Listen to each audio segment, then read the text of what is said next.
3.5 शक्तिपीठांपैकी आद्यपीठ मानल्या जाणाऱ्या सप्तशृंगी गडावरून नवरात्र उत्सवाच्या पार्श्वभूमीवर भाविक देवीची पवित्र घेऊन संपूर्ण महाराष्ट्रभर जात असतात.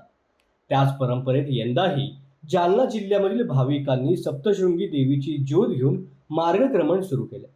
नवरात्र उत्सवाच्या पहिल्याच दिवशी अंबड तालुक्यामधील पाथरवाला गावातील भाविक विशेष भावनेने सप्तशृंगी गडावरती आले होते.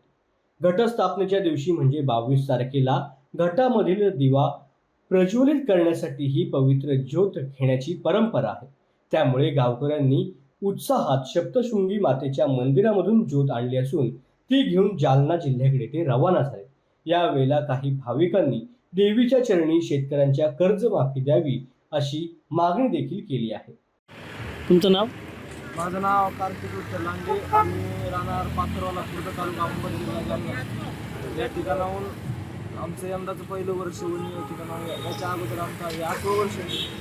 परंतु याच्या अगोदर आम्ही तुळजापूर असेल, मोठा असेल, या ठिकाणाहून आम्ही ज्योत आणलेली आहे. हे आमचं पहिलं वर्ष होणी.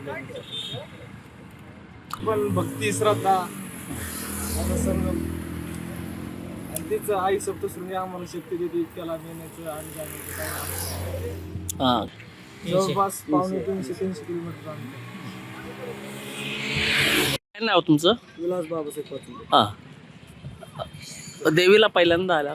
हो, हां तिकडं तुळजापूरला वाऱ्या केल्या. हां आता पहिलं वर्ष. हां आता देवीला एवढंच मान नाही. हां जी सरकारने कर्जमाफीचा जे आश्वासन दिलेलं आहे जनतेला, त्यांनी देवीने यांना बुद्धी द्यावा किंवा कर्जमाफी एवढी शेतकऱ्याची करावी अशी आमची विनंती. माझं नाव विकास रामनाथ हरशे. हं. आम्ही इतक्याला आमचा प्रवास आहे, 300-350 किलोमीटरचा प्रवास. वणी सप्तशृंगीगड ते पाथरवाला खुर्द या गावापर्यंत आम्ही रात्रंदिवस ज्योत चालू ठेवतो. आणि पहिल्या माळीच्या दिवशी ज्योत प्रज्वलित करूनच आम्ही देवी आणि घटस्थापना पाथरवाला खुर्द तालुका अंबड जिल्हा जालना या गावी स्थापित करतो. भगवतीला मागणं एवढंच की येणाऱ्या काळामध्ये आमच्या शेतकऱ्यांना, सर्व समाज बांधवांना,